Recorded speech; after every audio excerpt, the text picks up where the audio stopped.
And Terry asked me what I wanted to say on the boat with the general, and I said, as little as possible. And he said, okay. So he wrote 3 pages of monologue for John. And he said, we should have dinner with John because it's, you know, just to say hello and all this. And John, right off the bat, said, well, do you want me to memorize all of this? And Terry said, well, if you want to. And he said, well, it's a lot.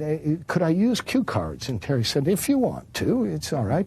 And John said, well, that's a really lot. And Terry said, well, here's what I would do if I were you. I would just use this as an outline and say my own words. And John said, oh, I don't think I can do that. And I said to John, it'll be all right.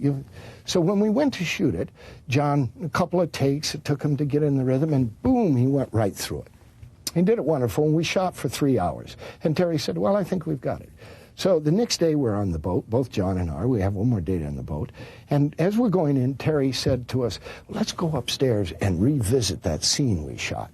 And he said, this time, let's do it without saying a word. Only except move exactly where you moved, but don't say a word. So John and I looked at each other, and we walked over here, and we stood, looked at each other, and looked out at the sea, and took out a cigarette, and gave it to John. I lit his, he lit mine. We walked over here and looked out, walked over here, and as we're staring at the back of Catalina Island, which was supposed to be Guadalcanal, we hear Terry from behind camera say, there it is, the rock. So John said, there it is, the rock. Silence. Walk away, John.